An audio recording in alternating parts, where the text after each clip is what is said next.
កំហុសរបស់អ្នកដទៃអ្នកឯងចងគឺអ្នកឯងត្រូវស្រាយតែត្រូវស្រាយកម្ពុជាគ្មានចំណែកដើម្បីទៅជួយស្រាយរឿងនេះទេហើយកម្ពុជានឹងបន្តធ្វើបានធ្វើរួចហើយដោយសារតែហើយអ្នកឯងចង្អុលថាកម្ពុជាផន់ច្រឡំកម្ពុជាអត់បានផន់ច្រឡំទេអ្នកឯងប្រមានមកដល់កម្ពុជាថានឹងកាត់ភ្លើងក្នុងពេលដែលយើងអត់បានប្រើភ្លើងថៃប្រមានកាត់អ៊ីនធឺណិតយើងក៏ចេះគិតគូរអំពីអ្វីដែលហៅថាម្ចាស់ការរបស់ខ្លួនដែរដូច្នេះអ្នកលក់អ៊ីនធឺណិតប្រើអ៊ីនធឺណិតក៏ត្រូវបាត់បង់ប្រាក់ចំណូលដែលធ្លាប់បានមកពីអ៊ីនធឺណិតហើយយើងក៏កំពុងពិចារណាហើយសូមនិយាយទុកជាមុនថាលទ្ធភាពនៃការបិទ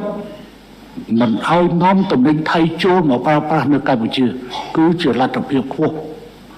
ប្រសិនបើព្រំដែនមិនត្រូវបានបើកឲ្យដំណើរការឡើងវិញហើយសូមអំពាវនាវចំពោះបងប្អូនប្រជាពលរដ្ឋខ្មែរគឺត្រូវនឹកនោះហើយក្រំតែបញ្ហាបិទផ្លែឈើនិងបន្លែបងប្អូនកុំកម្ពុជាកុំឆ្លៀតតម្លើងថ្លៃកុំឆ្លៀតតម្លើងថ្លៃក្នុងពេលហ្នឹង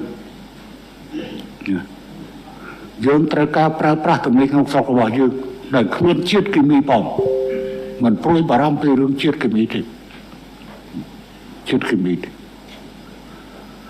យើងមិនមែនបំផុសឲ្យមានស្មារតីជាតិនិយមទេខ្ញុំបាននិយាយតាំងពីដើមទី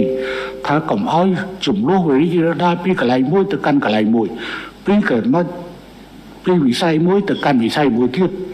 ប៉ុន្តែបែរជាខាងនោះគិតស្មានថានេះជាចំណុចខ្សោយរបស់កម្ពុជាខុសហើយអ្នកគិតខុសហើយណាដែលធ្វើឲ្យរីករាលដាលទៅដល់វិស័យដទៃក្នុងនោះមានវិស័យពាណិជ្ជកម្មនិងការដឹកជញ្ជូនឆ្លងកាត់របស់ប្រជាពលរដ្ឋអ្នកពិតជាយល់ខុសខ្ញុំនិយាយដោយស្មោះត្រង់សូម្បីតែស្ថានភាពឆ្នាំ1900 2008ដល់2011ពេលនោះក៏មិនរៀលដាលដែរខ្ញុំសូមរំលឹកពេលនោះមានការប្រជុំអាស៊ានជប៉ុននៅតូក្យូមេកុងជប៉ុននៅតូក្យូអតីតនាយករដ្ឋមន្ត្រីថៃអភិសិទ្ធវេជ្ជជីវៈបានប្រកាសនៅទីក្រុងតូក្យូថានឹងបិទព្រំដែនកម្ពុជាថៃពេលមកដល់ពូជតុងខ្ញុំបានប្រកាសថាប្រសិនបើហ៊ានបិទព្រំដែនកម្ពុជានឹងប្រកាសឈប់ប្រើទំនិញថៃទាំងអស់ដូច្នេះពេលនោះអភិសិទ្ធអរហ៊ានបាត់ទេឥឡូវហេតុអីបានពេលនេះណែឯងធ្វើចឹងអញ្ចឹងកម្ពុជាក៏ត្រូវតែអនុវត្តវិធីសាស្ត្រដ៏រឹងមាំរបស់ខ្លួនដែរ